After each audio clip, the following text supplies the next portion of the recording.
Buonasera amici di Adige Sport, è il momento del Parona Calcio. Ne parliamo con il direttore sportivo Diego Bertani. Benvenuto Diego. Grazie, benvenuto anche a lei. Allora, una società, quella biancoverde, che comincia a avere la sua storia perché è del 1958. Tu sei arrivato invece, hai iniziato col botto, diciamolo subito, perché sei arrivato in epoca Covid, proprio col più facile. Esattamente, bravo, l'hai detta giusta. Dopo anni, tra virgolette, di corteggiamenti da parte del capitano Daniele Begnoni, nonché di Valentino Peretti, e sono arrivato proprio quell'anno lì. Quando avevo deciso, dopo Quinzano, la parentesi di Quinzano, volevo smettere, però ho detto vabbè, è troppo forte la voglia di ricominciare e ho accettato l'idea Parona. Purtroppo è stato l'anno del Covid, che dopo il giro d'andata, che eravamo comunque terzi, ci ha bloccato tutto, però dai, mettiamola nel senso buono che c'è valsa la promozione di quest'anno. Senti, tu sei molto giovane, hai 36 anni se non sbaglio, però hai già una bella esperienza, sei anche molto riconosciuto a livello di calcio dilettantistico, soprattutto a livello dirigenziale, perché hai appunto passato diverse realtà. Mi viene in mente il Quinzano, mi viene in mente lo storico Seregno. Esattamente, la mia prima esperienza da dirigente si può dire è stato proprio quel Seregno Borgo Trento, una squadra che secondo me negli anni avrebbe fatto parlare di sé, nonché abbiamo vinto un campionato stravinto quell'anno. Purtroppo vicissitudini societarie, non si andava d'accordo, hanno deciso di chiudere.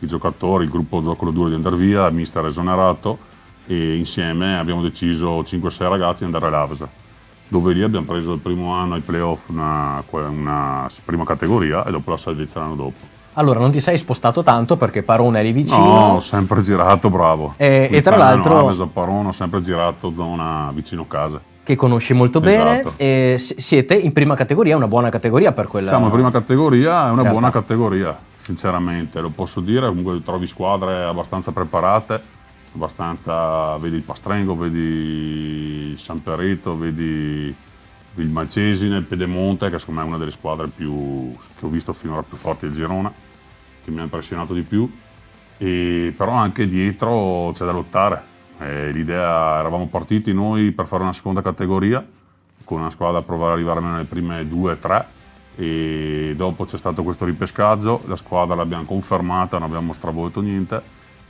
però stiamo facendo bene, dai 14 punti abbiamo lasciato 5-6 punti per strada, che magari speriamo che non contino a fine anno, però è positivo dai per adesso. Senti, abbiamo detto più di 60 anni di storia, cos'è il Parona Calcio oggi, cioè cosa c'è sotto la prima categoria? Guarda, io ti dico la verità che il Parona Calcio farei fatica ora come ora a cambiare, perché proprio vivi il calcio lì. Cioè, siamo partiti da zero quando è andato il presidente, siamo riusciti a tirare su di 16-17 ragazzini della scuola calcio, e allenati da una ragazza, e dopo c'è Roberto Signore che dà una mano. E dopodiché passiamo all'Under 14, che è una squadra che è 2 anni che va avanti insieme, tutti 2008, abbiamo dentro 2 2009. E abbiamo una bella foto anche di questa squadra per un'iniziativa particolare. Sì, è stata un'iniziativa particolare della Team Cup, Junior Team Cup, che il mister Edoardo Pani ha avuto questa richiesta dal Verona, un invito. Questo è Kumbulla. Questo è Kumbulla, esattamente. Questo è Kumbulla, i ragazzini sono andati su, hanno passato una bella giornata con il Verona, si sono divertiti, hanno fatto autografi, firmato da Kumbulla, quindi si sono veramente divertiti. Bella esperienza. E dopo passiamo all'Under 18 regionale, quest'anno ci è andato l'Under 18 regionale perché volevamo farla il provinciale, non c'erano le squadre a sufficienza, allora ci hanno messo a fare il 18 regionale. E dopo abbiamo l'Under 19 regionale sempre. Quella però secondo me è una bella squadra, costruita negli anni, da quando sono arrivato abbiamo fatto qualche investimento a livello giovanile su quella squadra lì e sta facendo i suoi frutti. E abbiamo anche una foto molto bella della vostra Torsida, no? La vostra tifoseria, esattamente, che segue la Juniores questa. La Torsida che segue sempre la Juniores.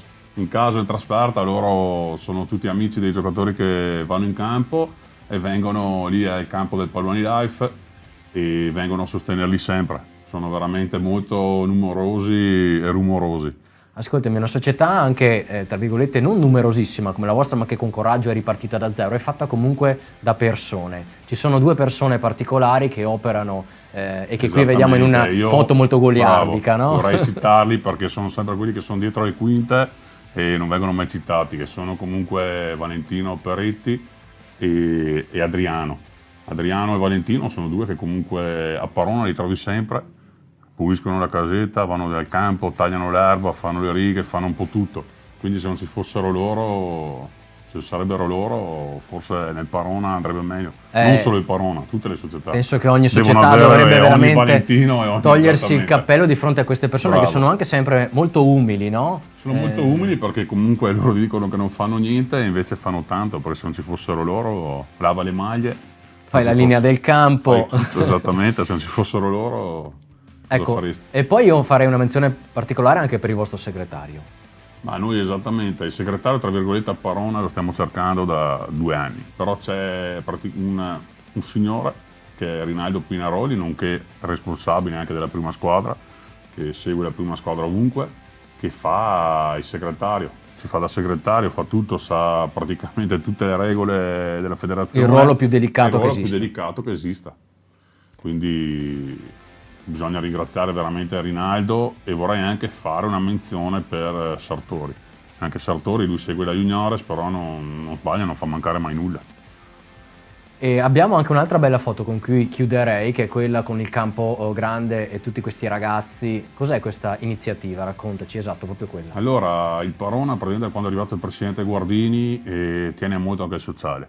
E ha avuto questa opportunità di fare una giornata, era un sabato pomeriggio, una giornata con i ragazzi disabili, capitanati da Alessandro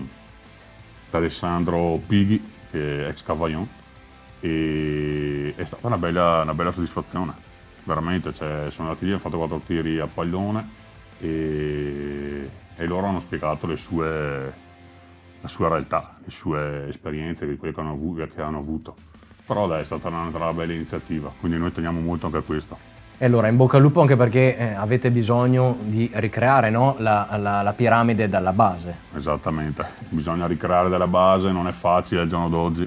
Con questo Covid i genitori portano sempre meno i ragazzini al campo, basta poco per tenerli a casa, però dai, stiamo lavorando bene. E allora, proprio in base diciamo questo, stiamo lavorando bene e quindi crediamo di poter costruire qualcosa in più. Quindi la risposta all'ultima domanda è già fatta: che cosa vorreste sotto l'albero e per il 2022? Ma sotto l'albero sicuramente vorremmo una salvezza, questo poco ma sicuro, della prima squadra e della juniores regionale.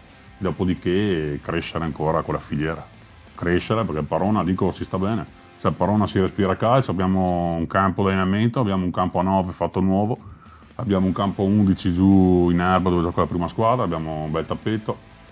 Ovviamente, e dopo lì, questo lo voglio ribadire, dei dilettanti di soldi che girano, a Parona si gioca a pane e salame, diciamola così. Cioè a Parona vengono tutti perché si divertono a giocare. Cena del giovedì e dopo tutti in campo la domenica per andare a cercare di fare i 3 punti. Lo spirito puro del dilettantismo. Grazie, allora in bocca al lupo e buon anno e buone feste al Parona Calcio e grazie a Diego Bertani. Grazie Luca anche a voi e buone feste anche a tutta la redazione.